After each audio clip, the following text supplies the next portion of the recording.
Hey guys, welcome back to another Rest, Eat, Move. We're going to talk about a couple things that we haven't talked about in a while. Behavior change, small steps, why that matters to the information we tend to share each week.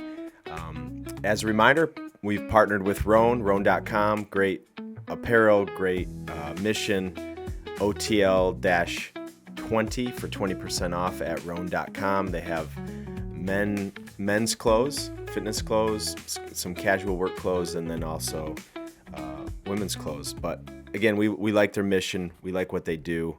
It's been a great partner of ours, and we usually wear something Roan every day. I see you have Roan pants on today. I have like 25 pair of Roan pants. They're great. They're great.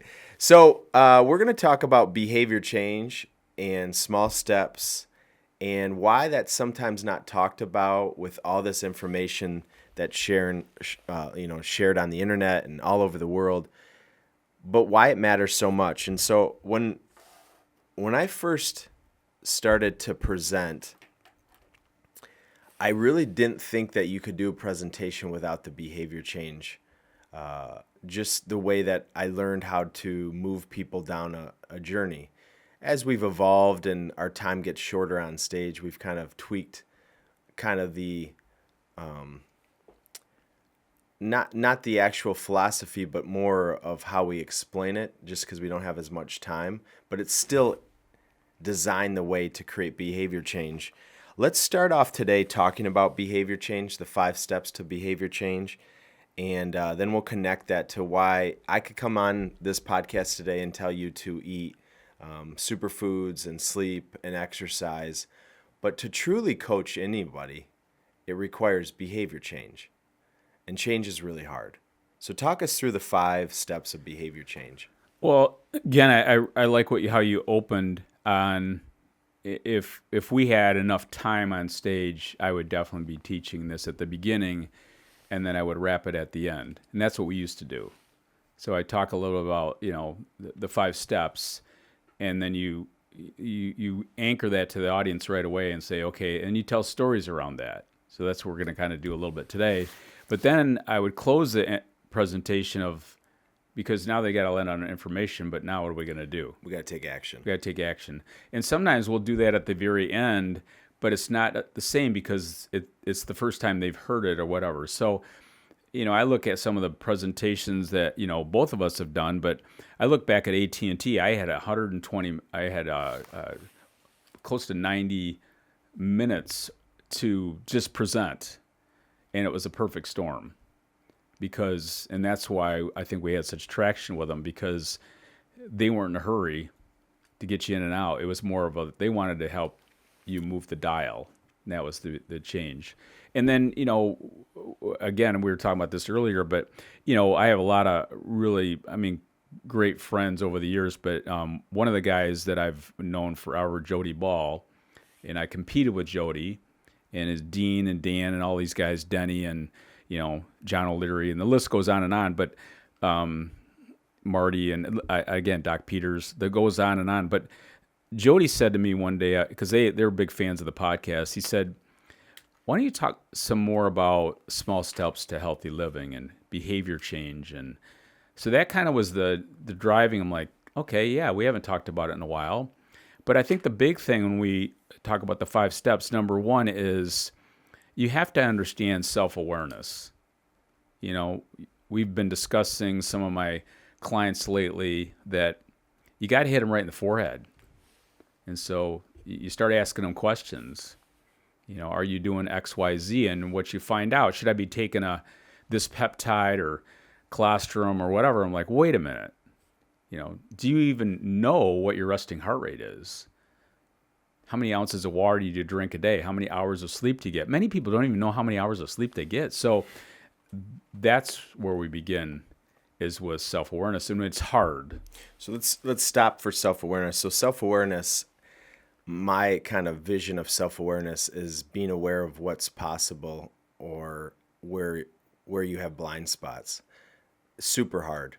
So if I'm in a car, there's a reason they call it a blind spot. I don't really see it. So self-awareness can be very blind spots. So when you hire a coach, the coach's job is usually to find the blind spots. So when I'm on stage, the way I leave most people is what you think that you need to do, you need to look and say, what am I not doing first? So in the rest, eat, move bucket, what they really should do is what they're not doing. What most people gravitate, including myself, if I'm trying to learn anything, or when it comes to athletics, I tend to play the sport that I'm good at.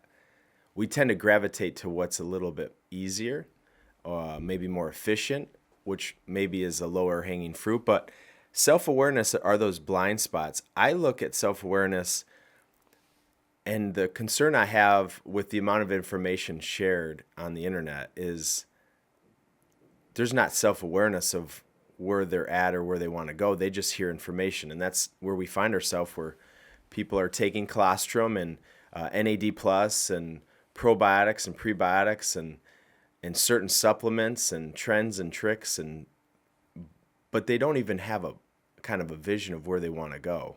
They get bombarded by information and think that they got to do something, and that's okay.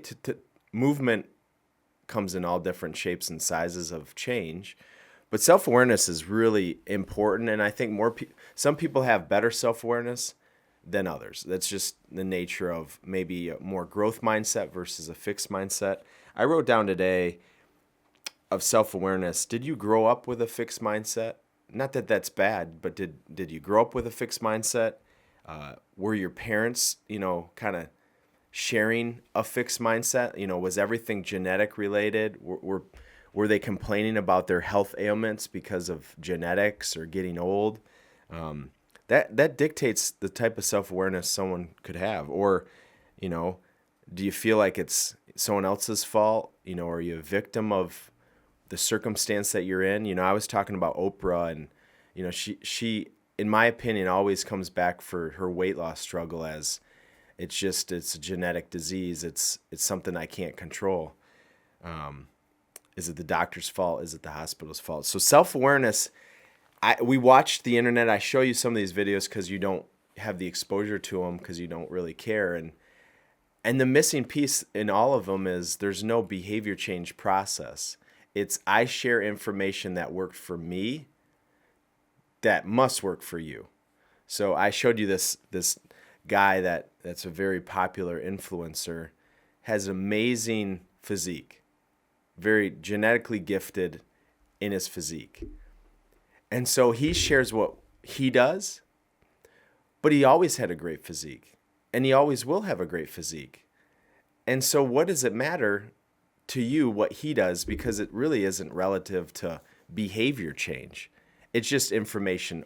It's just dumping information. So, you must have stumbled upon this the hard way of the importance of self-awareness to even start writing about it 20 plus years ago. Well, again, you have to have a little bit of humility to even open your eyes to that, because nobody wants to be wrong, or they don't want to be, and so we used to do, if you really just took the rest, eat, move, which we talked a little bit about last time, if you took each of those buckets and you start asking some questions, you're going to start seeing, how many hours of sleep do you get? As we mentioned, what kind of stillness do you have?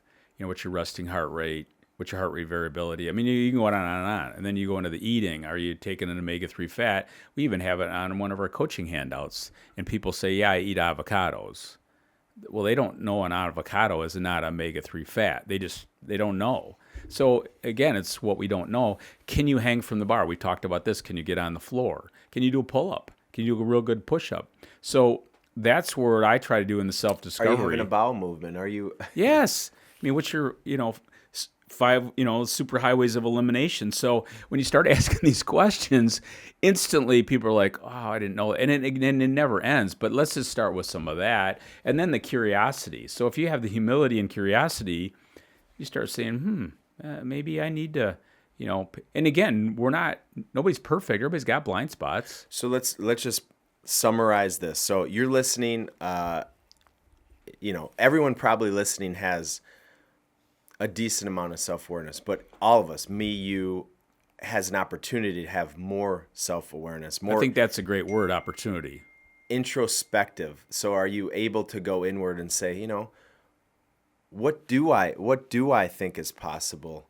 Because if you don't believe it's possible, it's not possible. Right. So self-awareness to me is a huge opportunity, and the opportunity is if you think about your life, do you think it's possible to be medication free? I do. But if you don't, it's probably going to go Correct. down that path. So And so those are really good questions too.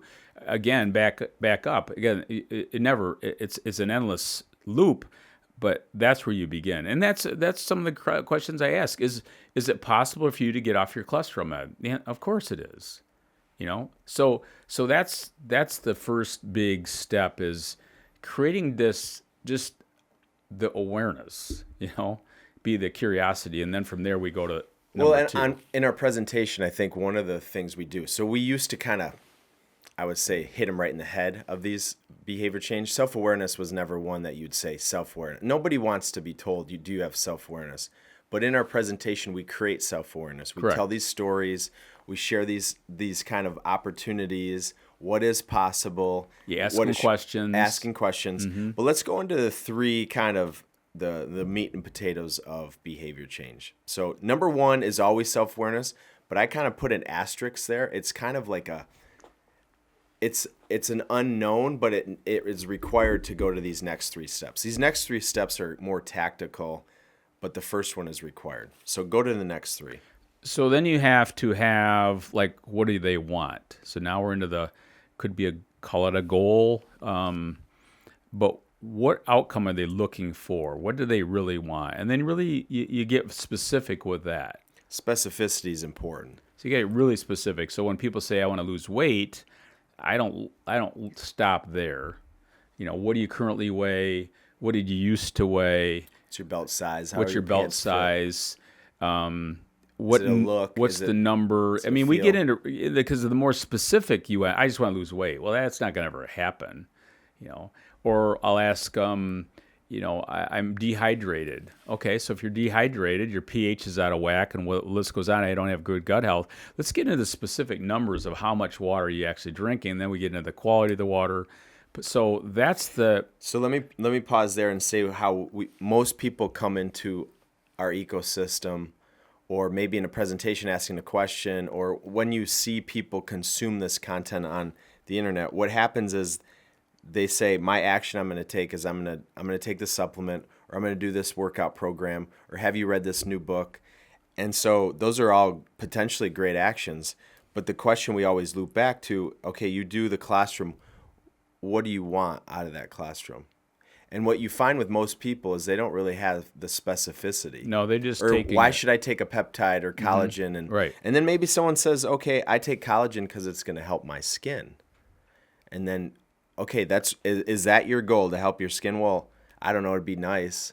So as you open that can of worms, so tell me why you're taking a peptide, or telling me, well, I want to have better recovery, or I want to have better energy. I'm taking a specific peptide for energy, or NAD plus, or whatever it might be. Then we go into the weeds of, so number one, why do you want that? And number two, is that really the best way to go? Because now we're just piecemealing this all together. Well, and it happens all the time. And when you start to, coaching is tough. Coaching's not easy. One-on-one, there's personalities, emotions, limiting beliefs. Yeah, you get the hand in your face. I don't want to do that. And so I think it's a transformational potential process. Coaching is. I recommend everyone have a coach in some aspect, if not many aspects, but it's not easy. What you end up uncovering is they're actually doing actions that don't align with what they want. So I have these two arrows in my presentation I sometimes show, and so one's going left and one's going right. So let's just say one says, this is what I want, going left, and this is what I need to do, going right. Right. We see it all day, Yep. every day. Right. And then I kind of wrap it up and say the goal is, if you want something, we have to make sure that we do what we need to do. And a lot of people, I think, want something and actually don't want to be told what they actually need to do. They want to think what they want to do is the thing that they need to do. Well, I think and again, it gets them thinking, like, I want the truck. I want it. It's going to be $75,000. I don't need it. but I want it. But at the same time, well, my goal is to be more financially free, But I want the truck. but I want the truck. So now you're like, okay, so what do we, now we're kind of having a crossroads and like, okay, so this is really what you want is be financially free. And so you can go back to the science, and there's so many books that get into the science. And Sure, I always there's get a ton of it. fascinated where people read these science books and they think they're amazing. It's like, well, but let me just give you kind of the cliff notes for a second. The one of the, I would say, most powerful studies is on kids with Oreos. So the thing is to see from behavior, do you take one Oreo or do you wait and you can get more Oreos? And so it's the same thing with what we see in health. Yeah, that's the whole emotional intelligence where you're like delayed gratification. Are you going to do the quick fix, the easy button? Yeah. And long term, it's going to be hard. I think you have a fetish with Oreos back in the day, right? Fetish is a weird word, but yeah, I could eat a box of Oreos. I used to give you, You the bought 'em. Newman's O's, right? You bought, well, Newman's O's in the milk. So just for the listeners, what I would do, Oreos I think came in 3 trays, maybe 2. You probably eat a whole tray. Was at it a 2 or time. 3 trays? I think it was 3 trays. Yeah. Okay, so I would grab the top of the Oreo and the bottom, kind of like poker chips. We're regressing. And I would put it in digressing. a cup, and then I'd pour the milk over, and I could pound some Oreos. Eat it like ice cream. Anyway, so back to behavior change. So they got to come up with what they want and get as specific and as again, possible. part of the coaching is that we were kind of discover maybe they want to lose weight, but maybe that's not really. Maybe what they really that's not really wanted what- is to feel better about themselves in their clothes. Yeah, it could be. And then you can keep. There's a great one over the holidays where you have that. The grandpa, and he's in the gym working out. And then the next thing you know, you see him. He wants to hold his kid. He's holding his grandkid up to put the star on the top of the tree.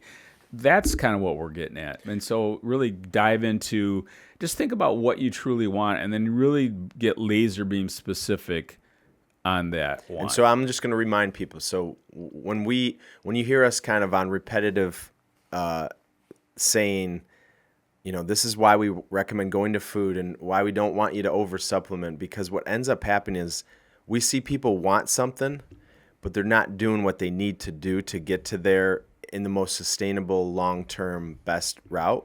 So that's why the want is really important. It allows us, now if you say, hey, I want to lose weight and that's it, I just want to lose weight, there is a route for that, and there is a route. And then we're going to get into specificity, what's realistic. Number 2, then we're going to get into timelines, and then we're going to set up a process and a plan around that versus just jumping on the scale every second. Okay, number 2, after what you want is kind of your favorite. You got to find the reason why you want it. Yeah, so the why, and again, there's tons of books on that, but that's the jet fuel for change. That's the emotional connection to change. And so when people get stuck, that's the power. So when you look at, if you're trying to get people to move the dial, you could have a short-term why and you could have a long-term why. But anytime the why gets outside of you individually, that's really where the major power is. Years ago we did this challenge. We did a 90-day challenge after the holidays, and we were looking at, and again, part of this you put down is what do they truly want. But then we had a why, and one of the whys came back is this woman wanted to be healthier so she could take care of her disabled son. That's what really drives people. And so when you look at, remember they had the Navy SEAL training, and it wasn't the fittest and the strongest and the fastest, it was the people that had the most powerful whys that didn't give up. Right. So I think that's the key, is if you have that amazing driver pushing, wanting you, but again, it's not about you, it's about maybe you're needed, then that is one thing we're always searching for. I spoke last week to directors of special education, and it just is the nature of the business, is they take care of everyone else before they take care of themselves. And in the case of the woman's why is you can't really take care of your disabled son if you don't take care of yourself. So that's a powerful why. And then again, it also goes back is, if you don't really have a strong emotional connection to it, it probably won't work, but also it's probably not the right thing that we're doing or focusing on. It's the big stuff. We talk about the cat food story way back in the day. 2 women come up to me after one of my events. She doesn't want to eat the cat food. She doesn't. They have a bet about losing weight, and the loser had to eat a can of cat food. Now, I've never heard that cat food story before, but that would be a powerful driver short term. But then you got to look at what's my long term. So that does take some little inner work where you're looking like what really is driving me. And so, again, you need to have time to think about that. So think about kind of our society right now with information and how they get it. And I do believe, and including myself, and I watch my kids, everybody wants it now. No one wants to be bored, entertained at all hours. There's not a lot of stillness. I talked about Willy Wonka and the Golden Goose. I want it now. This is the most critical piece that we see. Let's just say we have this vision of our life and we're going to live to 90 years old. And I'm obviously, you've heard me talk about, I want to live to 120. I just think life is the greatest gift. So I have a really powerful, strong, inner driven, intrinsically motivated why. A lot of people, I don't think, spend the time to go inward and uncover that. So they're always externally, they're driven by the carrot. They don't have any stillness, so they don't think about what is the life that they want to build. So I'll pause here for everyone, and you say, well, I don't know what my why is. That's telling you that's probably where you should focus on, because once you have that, right, it's jet fuel. Well, and again, you have a place now up on Lake Michigan, which is incredible, and then we have the place at Douglas Lake. And as a kid, I grew up on Douglas Lake. My brother and I and my sister. My grandparents built a place in 1959, but I always thought, as time goes on, I had this amazing experience with my grandkids. Or with my grandparents. Yeah. And I kept thinking one of the things I want to have is I want to have the same kind of experience with my grandkids. And so we're up north. But a big part of that is I truly believe I have to be physically healthy, active, fit so I can do this stuff with them. Like we've been snow skiing lately. Not just alive. Nope. Thrive. I want to water ski with them. Yeah. I want to, lift heavy things with them. I want to climb things and, all that kind of stuff. So that's still a major driver for me, because I want to have that experience like I had growing up. And that's, we've talked about intrinsic motivation, drive, and that comes from the why. It comes from the emotional piece, and it's an important piece. And so we wanted to have this podcast today talking about this because it kind of explains our thinking and methodology on some of the harder stuff. Why do we always come back to food source? Why do we always come back to, are we doing the basic foundational exercises? Are you getting 8 hours of sleep? It's because if you do have a powerful why, those are the actions, and we're going to get here in a second, those are the actions that are going to have the exponential compound effect.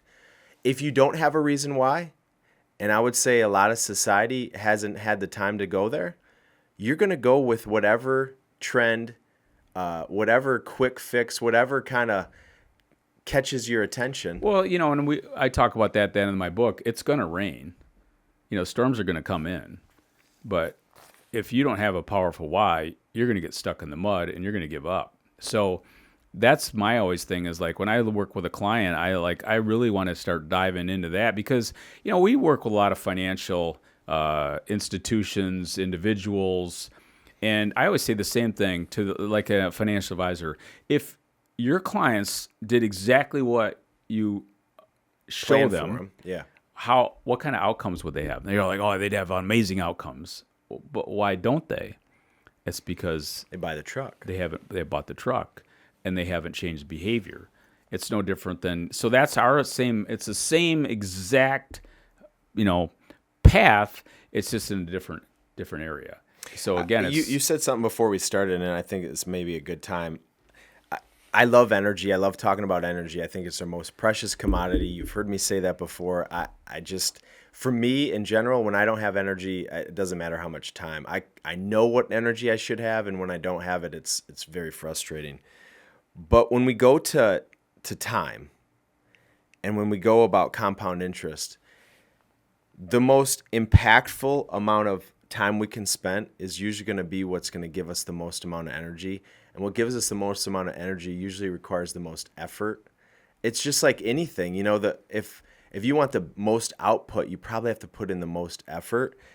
But it comes back to this compound interest. It's not hard. So if I spend a little more energy and create these habits, that's what we're getting to, which require a little bit more time. Next thing I know, the compound interest is going to give me more time and more energy. Well, we were talking about this before. 3% of the American population are millionaires. 3%. And 58% don't have $10,000 in savings. It's just compound interest. So if it's no different in our health, if we can just focus on a little bit about what we need to do, that self-awareness, we get into specific goals, have a driver behind that, that's the jet fuel, and now we start building out the plan. So it's not about winning the lottery. It's not about the get rich quick. Yeah, most people that win the lottery don't have that money long term. If you looked at a lot of professional athletes or, whatever in entertainment, they have all this money, but they don't have any because they don't have a plan. There's no compound interest They don't have habits. There's no habits. And so now I don't let the compound interest work for me. And that's sometimes the emails and texts we get and calls. I'm like, you're not using the big stuff and letting it work naturally, and that's the process. That's the plan. Okay, so we've talked about self-awareness. Then we went into the three, which number 1 is want, number 2 is why, and then number 3 that we haven't talked about is small steps. So let's talk about these small steps. Well, again, it's chunking, whatever you want to do it, but everybody thinks you can prefrontal cortex of the brain. Women do a little bit better than men, but you can only build one habit at a time. And so if you're trying to do lots of stuff, it's not going to work. That's why New Year's resolutions have a hard time to take hold, is that you need to focus on one thing and build that strong habit. So I get up in the morning, I open the refrigerator, the cod liver is in the refrigerator. Here's my wheatgrass, here's my water. It's whatever your habits may be, they're just habits. I got my oatmeal on the run. I just building these habits out. So that's where we get, I think for a lot of people, they just get so overwhelmed, like I got to do everything. I'm doing the shiny penny. No, what if you could do that same habit? Are people better at habits than other people? I think so. Is that just a habit? I think so. I think a lot of it has to do with, again, you like talk about Willy Wonka. They want it so quickly, because how many times have you been on stage and somebody will say, well, how long is that going to take? Well, no, I don't care about it. The outcome will happen. I always like to get up front with it and say, hey, everything I tell you today, nothing's going to work today. Just give the expectation. Nothing's going to happen today. I'm not a magician. Right. And so it's anything. So when you build these habits over time and build that process, and the next thing you know, my skin's better. My nails are better. I'm sleeping better. It's just a slow process, but the reason most people don't want to do it because it's not sexy and it takes we have time. Maybe you've seen the plant at our office over here, and the plant's dying. It's a tropical, I don't even know what kind, but last summer I was able to put it outside and just gave it water, but the sunlight was pretty powerful. I think right now it's a soil issue, and this thing just started growing in places I didn't think it could grow. Well, now it's back inside. It's wintertime, and I don't know how to take care of the plant. But if someone came along and said, you just got to sprinkle this dust, I don't know enough about it. But I guarantee there's a way to solve and fix this plant. And it's going to take time, and all of a sudden it's just going to... You got to have the self-awareness. Is the soil correct? Yeah, I got to know a little bit more. Mm-hmm. But when I think about the journey of change, and you like to talk about this, and I was asking about the habits because I think you're a creature of habit. I think that is something, whether it's a secret power or just how you're kind of designed, but I think about how you put on your socks. And we always probably do it, but I just remember you've always put on your socks this slow, efficient way for you. You have to sit down and you got to put on your toes. I remember you used to have these longer socks and you got to roll them up, and I'm thinking, what takes them so long to put on his socks? But if you ask most people, what shoe do you put on first? Yeah. Most people have no idea. If you brush your teeth, do you brush your right side or left side? If you shave, do you shave in the left? Whatever it is. Yeah, do you shampoo first? It's all habitual. And we're designed to create these habits so that they can become a little bit unconscious so that our life's a little bit more efficient. So in the Rest Eat Move book, and again, this is what I was, we were taught from Dr. Phil Nierenberger, but I never really knew this. But you have this conscious mind. So let's talk about that for a minute. So the conscious mind is where your habits begin, but they take energy. So they take lots of energy. Yeah, it's like saying, I'm trying to teach you how to breathe better, and you're going to say, okay, I'm going to work on diaphragmatic breathing. Conscious mind. Yep. So I'm going to breathe through my nose. I'm going to use my belly. I'm going to slow it down. I'm going to focus on that. So, but over time, if you can teach that and you practice it, now it's kind of, okay, it's moved out of the conscious mind. Now we're moving down the path. In the subconscious mind. Subconscious mind. Conscious mind's where habits begin. It's where they take focus, and they require energy and effort. Lots of energy and effort. So imagine if you had to drive to work and you had to think about every little thing, how to put the brake on, how to do the gas, where We've to all turn. been there. We've all been there. Learning how to ride a bike, whatever it might be. In a new city, and you don't know where you're going. I mean, if you looked at Getting professional in a new golfers, car because you're renting it, it's much more. If you ask you're in the NBA or WNBA or whatever it is, you never would ask them, how do you shoot a basketball? They just do it. Yeah. Right. So then it becomes the subconscious mind, and this is where habits live. That's where they live. Takes considerably. Now this is key. Takes considerably less energy. So let's kind of pause there for a second.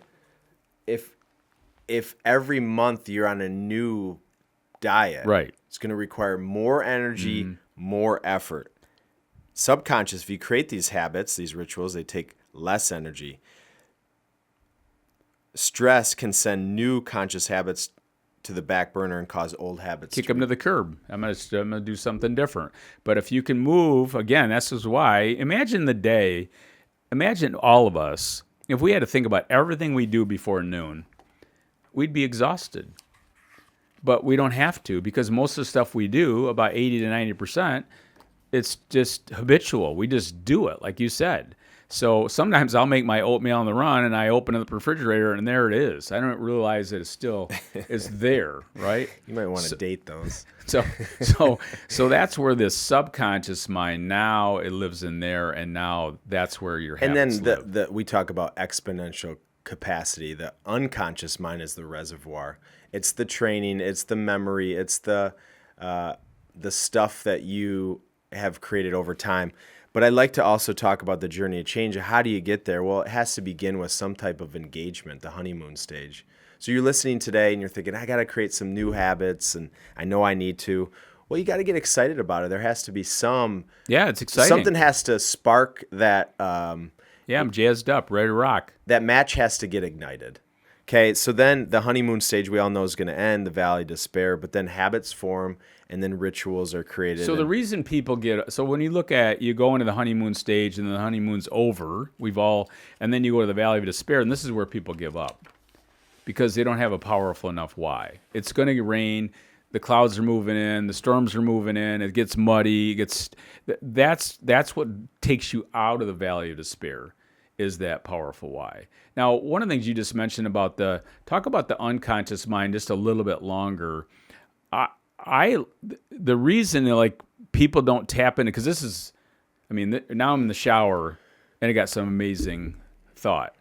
You have to have enough stillness to tap into that unconscious mind. That's the galaxy. That's the possibilities. Well, I like to always think of this. We all have the answer. But it's about the question. So if you don't have the stillness or the quietness to tap into this, the focus, the skill, we don't think it's there. But it's there. Remember Wayne Dyer. Again, I always thought Wayne Dyer had some really amazing content, and he was really good friends with Deepak Chopra, and he would call about some thing that he had on his mind, and he couldn't answer it, and Deepak Chopra would always say, meditate, because it allowed him the stillness to answer the question. And if when you can't remember someone's name, that's because there's a bunch of stuff bouncing back and forth in front of it. It's foggy.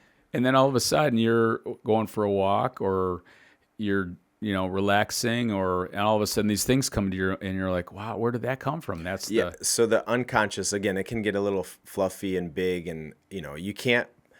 Your consciousness is unmeasurable. You don't know where it is. But it's there. We all know it's there. My point that I'm going to make here is, you're listening to this and saying, I think I'm doing pretty good, or not quite sure where to start. If you can create stillness, and the first 5 to 10 minutes will be uncomfortable because your brain wants to it's the monkey brain. It wants to go to the next monkey branch. mind. Mm-hmm. But if you can get over that hurdle where you start, like it's like in your massage, first 15 minutes, and then all of a sudden it's like open. Yeah, and again, back to the answer will come to you. Yeah, just the breath work, but you have to create stillness. Like people say all the time, just be still for 5 minutes, or just be good. But again, we don't do that. So again, which is a habit, which then becomes from a conscious habit. But if you're trying to build that habit, again, it begins in the conscious mind, takes lots of energy, lots of work. That's why we're only doing one thing at a time. Then slowly over time, it moves into the subconscious. So now I'm brushing my teeth, don't have to think about it. Putting my socks, you're making fun of me, don't have to think about it. The list goes on. So now I have these habitual habits, and then I can move into, again, maybe something new, which is going to get me. And I always like to learn about listening. Listening is a skill of being better at your, stillness. So if you're thinking about what someone's the answer to what someone's talking about, you're not listening, and that's an art. And it's in our society. Think about all this fast-paced media. There's no stillness. So if there's no stillness, we're probably not going to be able to have that introspection of where we want to go. And so then we're never going to take really that right action. So it's a powerful piece. It can get a little deep. One last piece on that. Again, we did this training with Matthew Cross and Dr. Phil Nirenberger. And one of the things Dr. Phil and Matthew put together was this 3-minute listening exercise. And these are all financial advisors. They're not used to listening. They're used to talking. And so it's interesting. You had to, if you were asked to do the talking, you would tell some type of story. And I couldn't talk to you for 3 minutes. Now, that seemed like an eternity. And then the goal was to recite what you comprehended. And it was incredible how it was such a self-awareness eye-opener. And as these advisors came back 6 months later for round 2, one of the things they said was amazing part of their practice is they became better listeners. And even their clients talked about it because they weren't always being interrupted. They were just listening. So I thought that was such an amazing exercise that created the self-awareness that and these people are really skilled at what they're doing, but now it took them up another notch. And it's the same thing with your health. If you do listen, if your body's always talking to you, if you do listen, it will talk back to you. And the answer is always in the question. So as we kind of wrap up here, so small steps are a big deal. It's not 10 steps. It's not 100 steps. It's not the trendy steps. It's not the lowest hanging fruit or the box jumping or the new supplement on the market. It's small steps. That's our kind of our slogan is small steps to healthy living because they become habits. And you really can only do one habit at a time. And imagine if you did, let's just say it takes 21 days for it to really start to become ingrained, and then 66 days it becomes a habit and whatever. Imagine if you did a new healthy habit every, 21 days, 60 days. Just one. Yeah, the compound interest. Just one. And that's the key with health. If you can create more healthy habits than unhealthy, you're going to continue to progress, evolve, age gracefully, all those things that we want. If you have more unhealthy habits than healthy habits, that's what happens. That's where the cliff comes in. I wanted to, before we get into measuring, which is the last part of behavior change, let's go back to this hierarchy, this Maslow's hierarchy of human needs. It's been in all of your books. And it's funny because you don't hear this talked about as much because it takes time. There's 5 steps and you got to explain all of it. But the truth is, and I always like to explain this, everyone wants to take the escalator to the top. They want the goal. Mm-hmm. They want to be their best. They want to lose the weight. They want to get there as fast as possible. So when you look at marketing, it's about 60 days to do this, or I guarantee this in 30 days or your money back. It's like, how fast can we do it? How easy can it be done? I want to get to the top. And what happens is you look at this Maslow's hierarchy, and it kind of explains where we are in our habits from a health standpoint. Right under the goal or the pyramid or the top of the mountain is self-esteem. So I'm going to work. I want to make so much money. I want to have the car, the house, the body, the clothes, the education, the friends. That's number 2. So we're chasing this. Now everybody wants it. It's part of the hierarchy. But they think that's where you begin. I give me that, and then I will take care of my health. Give me that, and then I'll start to create the stillness. Give me the money, and then I'll do. No, it doesn't work that way. And Maslow is kind of showing us this. The problem with humans is we think we can go right to the top. So let's start at the bottom. These are your physiological needs. Home, safety, you got to live somewhere, got to have a place. Yeah, so physiological needs, I have to drink water, I have to eat food. Go to the bathroom. I have to, sleep. I have everything physiological, but that's the foundation. So, but here's how it works. Nobody listening right now doesn't do these, but let's just say you're doing them at 20%.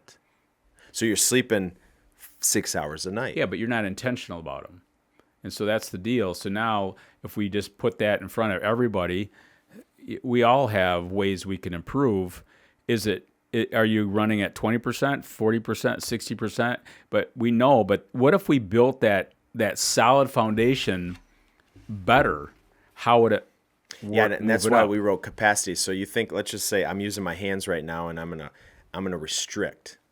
So I'm gonna do these at not what I could do them at, and so it's gonna restrict my capacity. I may get to that top, but it's restricted. The range is limited.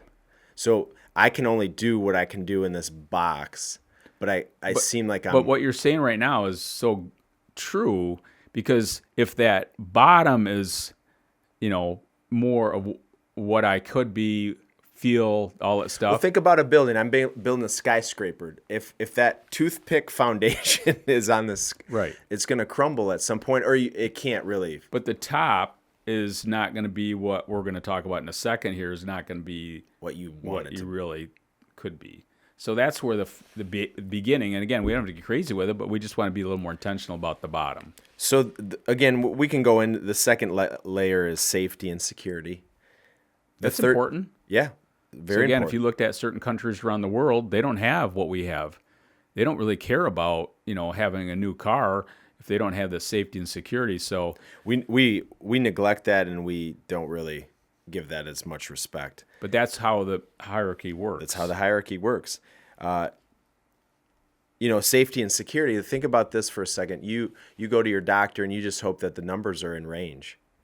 Okay, that would be checking the box. But in my opinion, if I just feel like I just have these aches and pains, I'm more aware at safety and security. Well, the other thing, security could be your health security. It could be your financial security. But if those buckets are now being a little bit more, taken care of, then we keep moving.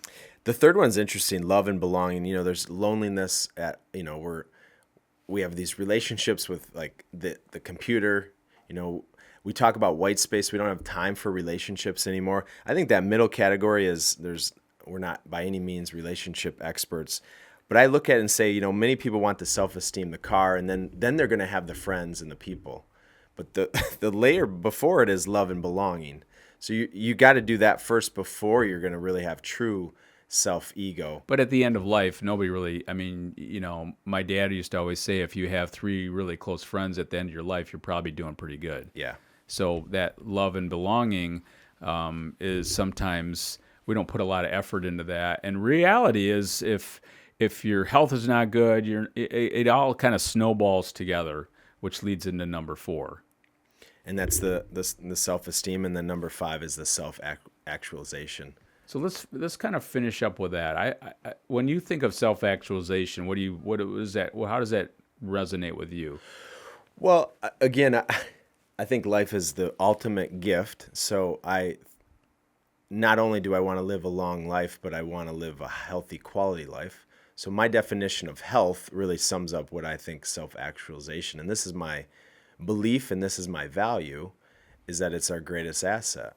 So self-actualization to me is in line with the definition of health. It's to be your most optimal self, mentally, And physically. what you wrote in capacity too is, as you take care of this, then it allows you to give more. Yeah, we all were put on this earth to give things, but give what we're designed to give. And lately I've been spending a lot of time in the education system and law enforcement. Those are two areas that I've actually created a unique pricing model that they can afford because they don't have the resources that some of these corporate America. So I've really focused, and you find that these folks, they think they're giving as much as they possibly can give, but the self-awareness is lost because they can't give what they're possibly meant to give And they don't have because they don't have it. They don't have it. Their cup is empty. Right. When you ask people, what do you have at the end of your day? I just have nothing. I can't exercise. I don't want to cook food.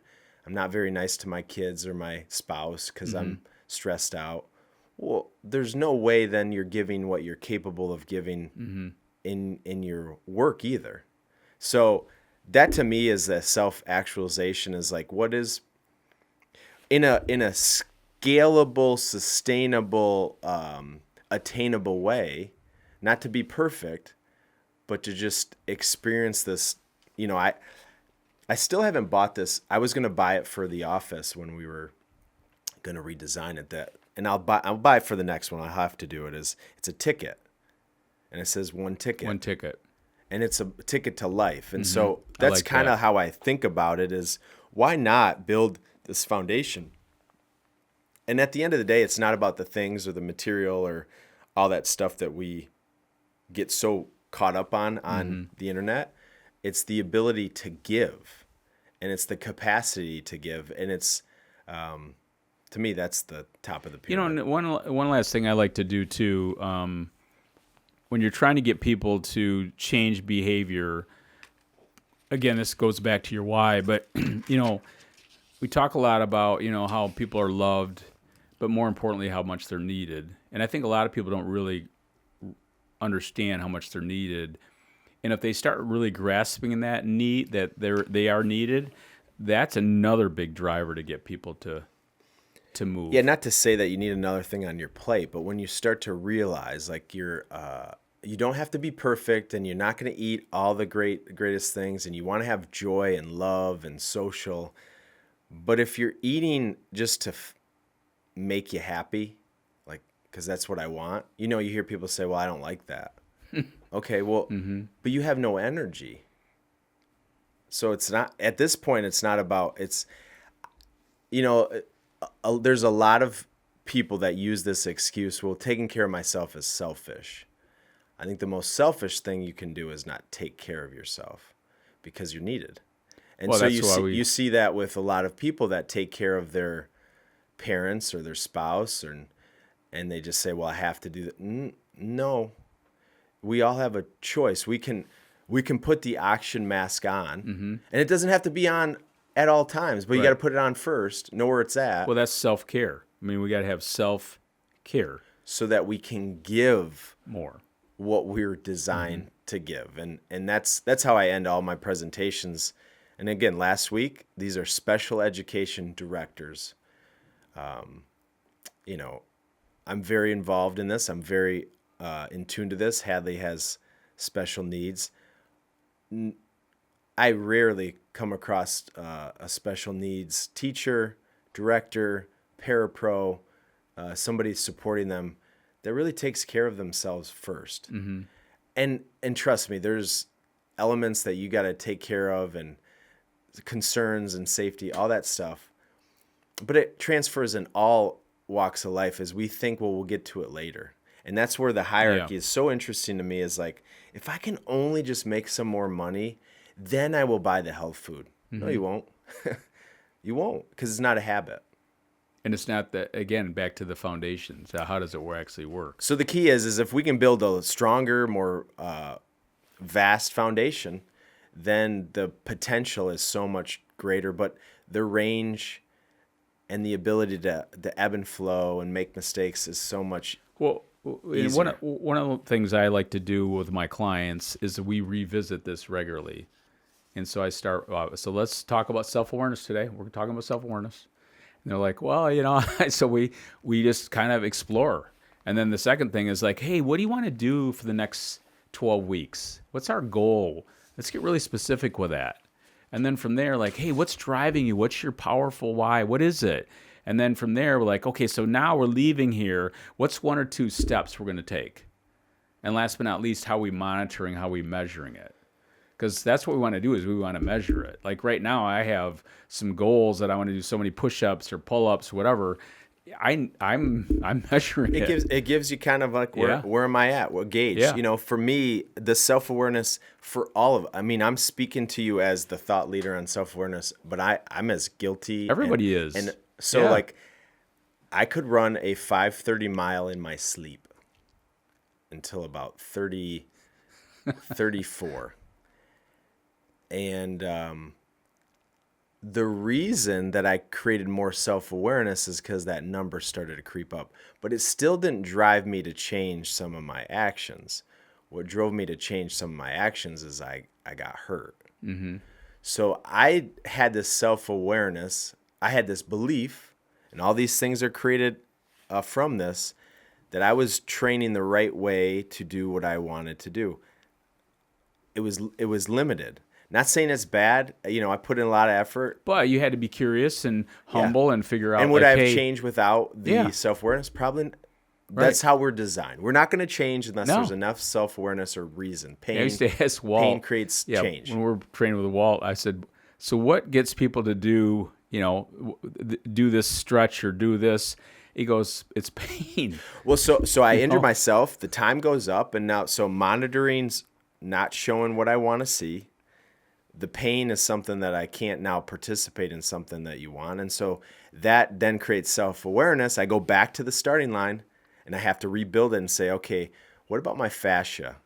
Where are my limitations? How's my hip flexibility, mobility? And you work up that foundation. And now I have an expanded, now I'm 38 and maybe that's another limitation for the time. But I've created so much more awareness. Yeah, and so back to when we were in Colorado, right away, you can ski in Michigan and not get really fatigued. It's 500 vertical feet. You go to Colorado, it's 3,500, 4,000. You're fatigued just getting on that Next lift. thing you know, you're at high elevation. Now your awareness goes, what? Well, wait a minute. I need to start training to ski better. Oh, okay, yeah, there we go. But these things all start to wrap around. I'll end with this kind of analogy. So we like to teach people about how to improve flexibility of their wrist. I'm here to tell you, nobody cares about their wrist until their wrist doesn't feel good. Until they can't do certain things. So I played golf, and one of the most common injuries in golf for these elite golfers is their wrist. You would never train your wrist unless you had an injury. You don't see a YouTube video on mobility, flexibility. Yeah, it's all about speed. How do we hit it long? Right. But if Bryson DeChambeau, who hits it a bazillion miles an hour, injures his wrist, whole thing crumbles. Right. So that's what the foundation is. Sometimes, trust me, we know that sometimes we're not even aware of what we don't know, and so it's hard to even build that foundation. That's if you're going to take anything away, that's your out to say maybe I don't even know what I don't know. But the curiosity is important, but also understanding it's these small steps, this compound interest, and to me this behavior change piece it's not talked about enough because we're spending 55 minutes on it before I even gave you a tactic. And we could spend all day. But now you take the formula and start plugging it in, and now you have a formula, you have a plan, and that's the process. And it always comes back to these small steps to healthy living. They become habits, and that's where change happens. So again, maybe they need the self-awareness piece. Maybe it's finding the emotional connection to the why. Here's the 5 steps. Self-awareness. Number 2 is what do you want? Get specific. Number 3 is why do you want that? What's that emotional connection? Remember that want has to line up with what you need to do. What's the action? What's the small step? That's number 4. And then number 5, are you measuring it? Know your numbers, the scale, hanging from a bar, 5-minute mile, whatever measurement that you need to kind of self-correct. And again, behavior change is a big deal, and you have to know why you want it. We'll see you again next time.